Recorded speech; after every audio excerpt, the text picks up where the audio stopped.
A pasta de couro foi colocada sobre a mesa de jantar com uma precisão contida, mas o som do contato com a madeira de jacarandá polida foi suficiente para interromper o silêncio do apartamento. Sofia Alves, que estava a verificar o seu telemóvel do outro lado da mesa, levantou o olhar.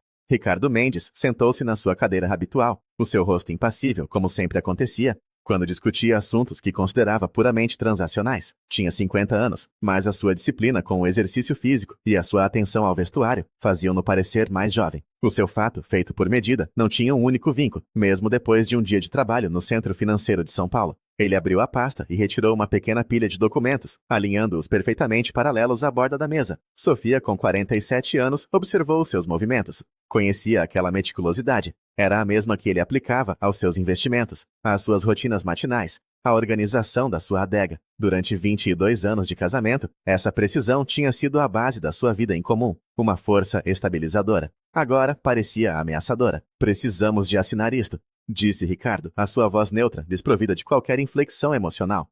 Ele empurrou os papéis na direção dela. Sofia pegou na folha de cima. Era um pedido de divórcio consensual. A segunda era um acordo de partilha de bens.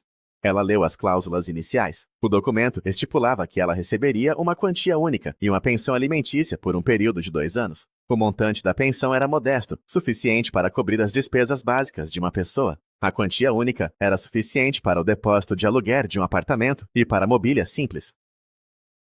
Depois chegou a uma secção que detalhava os ativos do casal. O apartamento onde viviam, na zona dos Jardins, avaliado em vários milhões de reais. A casa de campo em Ibiúna. A carteira de investimentos gerida pela empresa de Ricardo. Todos estes bens, segundo o documento, seriam retidos por ele. A justificação estava numa cláusula curta e densa. A cônjuge Sofia Alves reconhece que não contribuiu financeiramente para a aquisição do patrimônio listado, uma vez que não exerceu atividade profissional remunerada durante o período da união, e que todos os ativos foram adquiridos com os rendimentos exclusivos do cônjuge, Ricardo Mendes. Sofia releu a frase.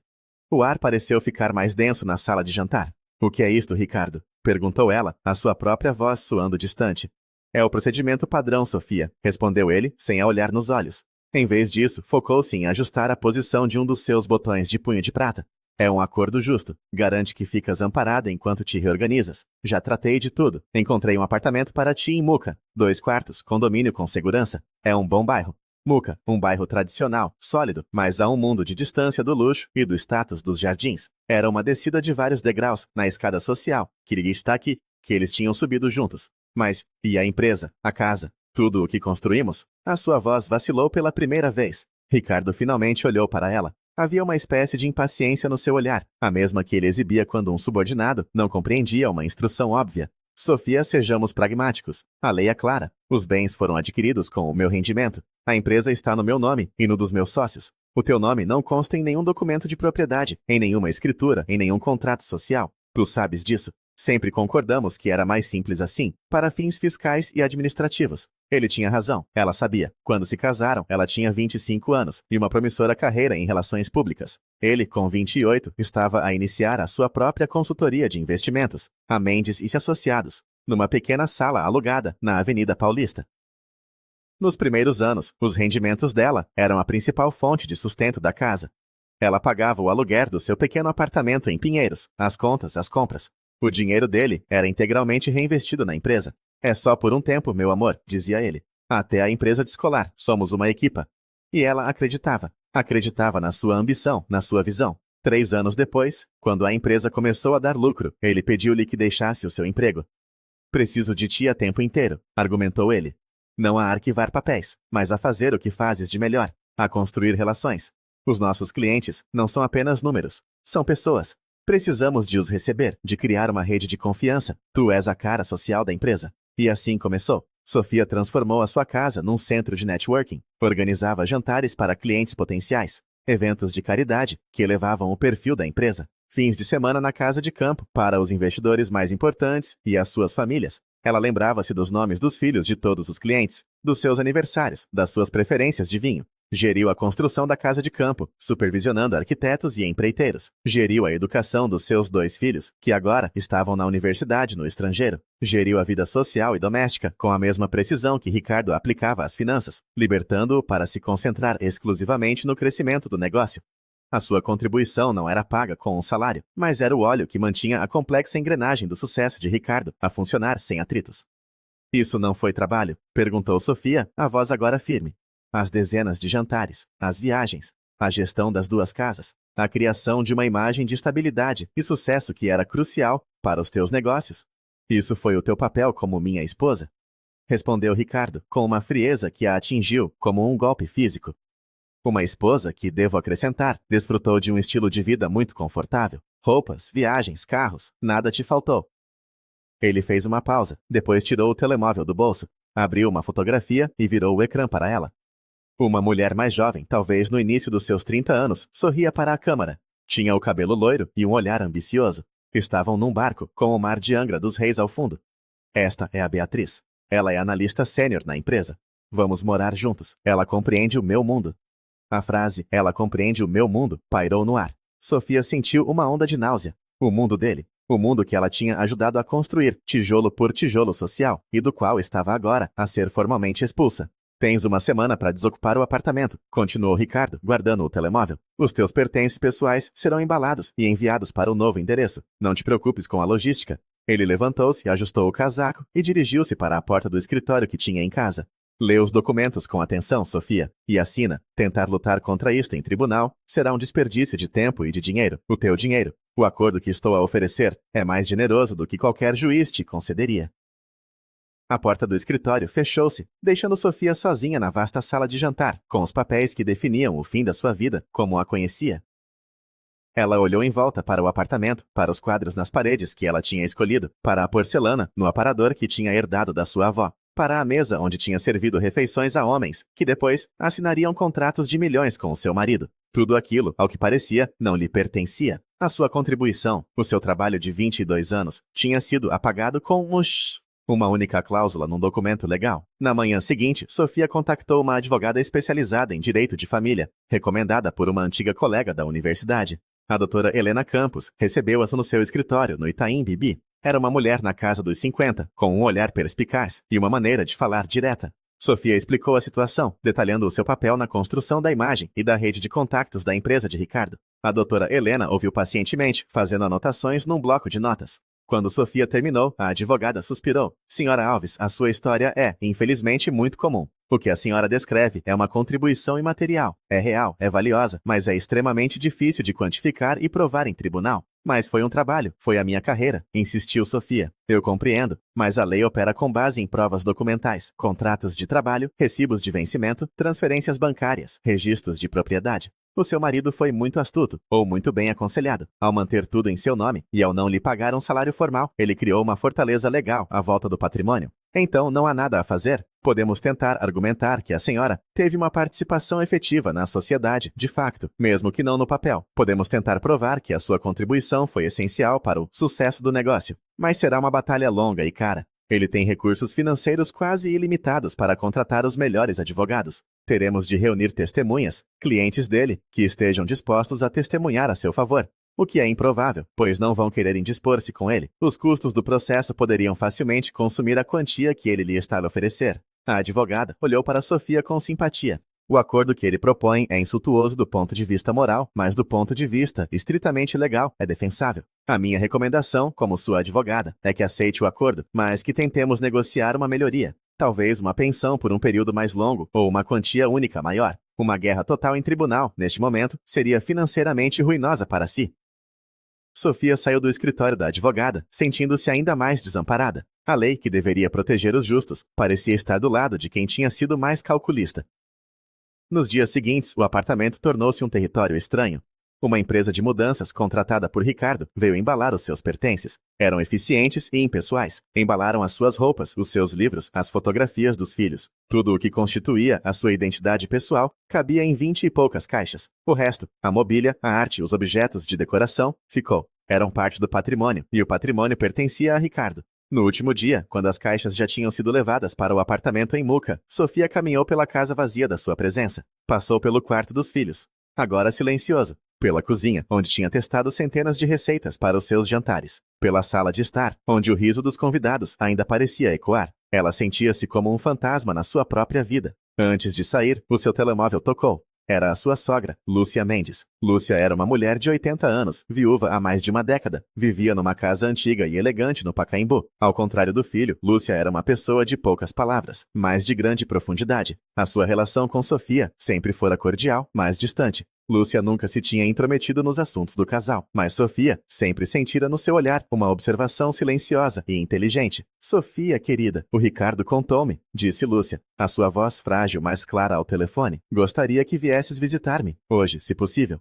Sofia hesitou. A última coisa que queria era discutir o seu divórcio com a mãe do homem que a estava a descartar. Mas havia algo no tom de Lúcia, uma urgência contida, que a fez concordar. A casa de Lúcia era um contraste com o modernismo frio do apartamento dos Jardins. Estava cheia de móveis de madeira escura, livros antigos e fotografias a preto e branco da história da família. Lúcia recebeu-a na sala de estar. Estava mais magra do que Sofia se lembrava, e a sua pele tinha uma palidez doentia. Sentaram-se em poltronas de veludo opostas. Lúcia não fez rodeios. O meu filho é um homem brilhante nos negócios, começou ela, mas um tolo nas questões do coração e da lealdade. O que ele te está a fazer é uma vergonha. Sofia ficou em silêncio, surpreendida pela franqueza da sogra. Eu observei-vos durante 22 anos, continuou Lúcia. Vi como o ajudaste. Vi como a tua graça e a tua inteligência social abriram portas que a sua arrogância teria mantido fechadas. Ele pensa que o dinheiro é a única medida de valor. É um erro que o pai dele nunca cometeu. Lúcia fez uma pausa, respirando com alguma dificuldade. Eu estou doente, Sofia. Cancro do pâncreas. Os médicos dão-me alguns meses. Não quero partir deixando uma injustiça deste tamanho por resolver. Lúcia, eu agradeço as suas palavras, mas não há nada que se possa fazer. Falei com uma advogada. Legalmente não tenho direito a quase nada. Lúcia sorriu, um sorriso fraco, mas astuto. A lei tem muitas portas, Sofia. Algumas estão escondidas à vista de todos. Ela apontou para uma pequena secretária no canto da sala. O meu marido, o pai do Ricardo, não era como o filho. Ele não confiava nos mercados financeiros voláteis. Ele confiava em tijolo e cimento. Durante a vida dele, ele comprou vários imóveis comerciais no centro da cidade. Pequenas lojas, escritórios antigos. Não eram glamourosos, mas geravam um rendimento de aluguer estável. Quando ele morreu, deixou-nos a mim. O Ricardo sempre os considerou um investimento menor, antiquado. Nunca lhes prestou muita atenção. Lúcia inclinou-se para a frente, a sua voz baixando para um tom conspiratório. Há cerca de 5 anos, a maior empresa cliente do Ricardo, uma gigante do setor têxtil chamada Têxtil Imperial, passou por dificuldades financeiras. Precisavam de uma injeção de capital rápida para evitar a falência. Os bancos estavam relutantes em emprestar-lhes mais dinheiro. O Ricardo, através da sua empresa, estruturou um empréstimo de alto risco para eles. Foi uma jogada ousada que salvou a Têxtil Imperial e tornou-os eternamente gratos e dependentes da Mendes & Associados. Eles são, de longe, a maior conta da empresa do Ricardo. Sofia ouvia, sem perceber, onde a história ia dar. O que o Ricardo não sabe, continuou Lúcia, é que parte desse empréstimo não veio dos investidores dele, veio de mim. Eu vendi 2 dos edifícios do centro e, através de uma holding discreta que o meu advogado criou, emprestei uma quantia substancial à Têxtil Imperial. O meu nome não aparece em lado nenhum. A holding, chamada Araucária Participações, é apenas mais um credor nos livros deles. Um credor silencioso. O coração de Sofia começou a bater mais depressa. Essa dívida nunca foi totalmente paga. Foi sendo renegociada, com os juros algumas suaves de acumularem-se. A Têxtil Imperial continua a ser financeiramente frágil. Se um credor importante exigisse o pagamento imediato da dívida, eles iriam à falência. E se a Têxtil Imperial falir, a empresa do Ricardo perde o seu maior cliente e entra em colapso. O castelo de cartas dele desmorona-se. Lúcia recostou-se na poltrona, parecendo exausta pelo esforço de falar. Eu sou a única proprietária da Araucária Participações. E estou a morrer, Sofia. O meu advogado já preparou os documentos. Vou transferir a propriedade total da holding para ti, sem custos. É uma doação em vida. Sofia estava sem palavras. O plano era de uma simplicidade e de uma genialidade devastadoras. Não era um ataque direto a Ricardo, mas uma manobra de flanco que lhe dava um poder imenso. Não quero que uses isto para te vingares, disse Lúcia, a sua voz agora um sussurro. A vingança corrói a alma. Quero que uses isto para obter justiça, para recuperares o que é teu por direito, o valor dos teus 22 anos de trabalho. Na semana seguinte, Sofia mudou-se para o apartamento em Moca. O contraste com a sua vida anterior era gritante. O bairro era barulhento, os vizinhos desconhecidos. A solidão era uma presença constante. Ela passava os dias a desempacotar caixas e a tentar dar um sentido à sua nova realidade. Sentia-se invisível, apagada. As mulheres com quem almoçava, as esposas dos sócios e clientes de Ricardo, deixaram de atender às suas chamadas. A sua identidade social estava tão ligada a ele que, sem ele, ela parecia ter deixado de existir. Enquanto isso, encontrou-se várias vezes com o Dr. Almeida, o advogado de Lúcia. Era um homem idoso e meticuloso, que tinha servido à família Mendes durante décadas. Com uma paciência infinita, ele explicou-lhe os meandros da holding, a natureza da dívida da Têxtil Imperial e o poder que ela agora detinha. A transferência de propriedade foi concluída discretamente. No papel, Sofia Alves era agora uma poderosa credora de uma das maiores empresas têxteis do país. Ela começou a estudar. Passava horas na biblioteca do bairro a ler sobre direito comercial, sobre processos de falência, sobre reestruturação de dívidas. Ligava ao Dr. Almeida com perguntas. Pela primeira vez em muitos anos, sentia um propósito que não estava ligado a Ricardo. Estava a construir algo para si mesma, conhecimento. 2 meses depois do divórcio ter sido finalizado, ela assinara os papéis originais, como a doutora Helena lhe tinha aconselhado, para não levantar suspeitas. Lúcia faleceu. No funeral, Ricardo estava visivelmente abalado, mas a sua dor parecia mais focada na perda da figura materna do que na pessoa que Lúcia tinha sido. Beatriz estava ao seu lado, desconfortável e fora de lugar entre os velhos amigos da família. Sofia manteve-se à distância, oferecendo as suas condolências de forma breve e formal. Ricardo mal olhou para ela. Para ele, ela já era uma nota de rodapé na sua história. Sofia esperou mais um mês, deixando a poeira assentar. Durante esse tempo, com a ajuda do Dr. Almeida, ela preparou a sua jogada. Não seria uma emboscada emocional, mas uma ação corporativa, fria e calculada. Exatamente o tipo de linguagem que Ricardo entendia. O primeiro passo foi enviar, através dos advogados da Araucária Participações, uma notificação formal à Têxtil Imperial. A notificação informava-os de que, devido a uma reavaliação da sua carteira de investimentos, a Araucária Participações estava a considerar a possibilidade de não renovar a linha de crédito e poderia solicitar o pagamento integral da dívida pendente no prazo de 90 dias, conforme previsto no contrato. A notificação causou pânico na Têxtil Imperial. O seu CEO, um homem chamado Cláudio Sampaio, ligou imediatamente a Ricardo. Sofia soube disto através de um contato que o Dr. Almeida tinha dentro da empresa têxtil. Sampaio estava desesperado. A perda daquela linha de crédito seria catastrófica. Ricardo tentou acalmá-lo, prometeu que iria resolver o assunto. Ele via a Araucária Participações como um pequeno credor irritante, provavelmente gerido por algum burocrata excessivamente zeloso. Ele instruiu seus próprios advogados a contactarem a holding para negociar. Foi então que Sofia deu o segundo passo. Ela respondeu ao contacto dos advogados de Ricardo, através do Dr. Almeida, com uma contraproposta. A Araucária Participações estaria disposta a renegociar a dívida da Têxtil Imperial, mas apenas como parte de uma discussão mais ampla que envolveria também a Mendes e Associados. Ela solicitou uma reunião com Ricardo Mendes e os seus sócios para discutir sinergias e riscos mútuos entre as 3 empresas. Ricardo ficou perplexo. Quem eram estas pessoas da Araucária Participações que ousavam convocá-lo a ele e aos seus sócios para uma reunião? A sua arrogância não lhe permitia ver a armadilha. Ele concordou com a reunião, provavelmente com a intenção de intimidar o representante da pequena holding e resolver o assunto rapidamente. A reunião foi marcada para uma sexta-feira, na sala de conferências principal da Mendes & Associados, no topo de um arranha-céus na Faria Lima. Era o coração do império de Ricardo. Sofia escolheu o seu traje, com o cuidado de um general, a preparar-se para a batalha. Um fato de calça cinzento, de corte impecável, que tinha comprado com o pouco dinheiro que lhe restava. Era sóbrio, profissional e não dava qualquer indício da sua vida anterior como anfitriã de jantares. Ela chegou com o Dr. Almeida 5 minutos antes da hora marcada. A recepcionista, uma jovem que não a reconheceu, anunciou a sua chegada. Quando entraram na sala de conferências, Ricardo e os seus 2 sócios, homens na casa dos 50 com a mesma aura de poder e riqueza, já estavam sentados à mesa. Beatriz, a nova companheira de Ricardo, estava sentada um pouco atrás dele, a tomar notas num tablet, no papel de analista. Quando Ricardo viu Sofia entrar, a sua expressão mudou de impaciência para incredulidade total. Por um momento, pareceu pensar que se tratava de uma coincidência bizarra, que ela estava ali por outro motivo qualquer. Sofia, o que estás a fazer aqui? Perguntou ele, a irritação a transparecer na sua voz. Sofia não respondeu diretamente. Caminhou calmamente até a cabeceira oposta da mesa e sentou-se. O Dr. Almeida sentou-se ao seu lado, abrindo a sua pasta e retirando uma única folha de papel. Bom dia, senhores, disse Sofia, a sua voz calma e firme, projetando-se pela sala silenciosa. Eu sou Sofia Alves, a proprietária e representante legal da Araucária Participações. O queixo de Ricardo caiu literalmente. Os seus sócios olharam dele para ela, a confusão a transformar-se em alarme nos seus rostos. Beatriz parou de digitar, os seus olhos arregalados. Isto é algum tipo de piada? Gaguejou Ricardo. Garanto-lhe que não, Sr. Mendes, interveio o Dr. Almeida, com a sua voz seca e formal. A Sra. Alves é a única beneficiária da holding, por doação em vida da anterior proprietária, a Sra. Lúcia Mendes.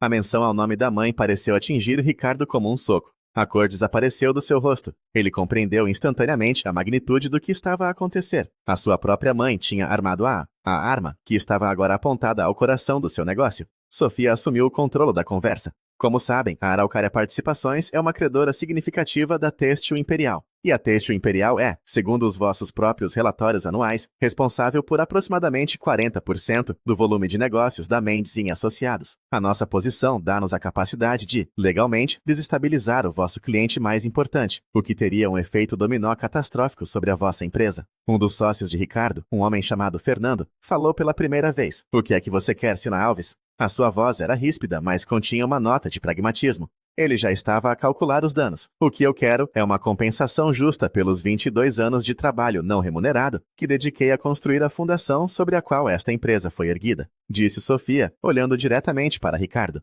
A minha contribuição não foi documentada em contratos, mas foi fundamental. E agora tenho os meios para atribuir um valor monetário a essa contribuição. Ela fez um gesto para o Dr. Almeida, que empurrou a folha de papel pela mesa. Esta é a minha proposta. Não quero uma participação na vossa empresa. Não quero vingança. Quero um acordo de desvinculação. Um pagamento único, representando 30% do valor de mercado atual da participação do Sr. Mendes na Mendes em Associados. Esse valor, segundo as nossas estimativas baseadas nos vossos relatórios públicos, é de aproximadamente 15 milhões de reais. Houve um silêncio chocado na sala. 15 milhões de reais.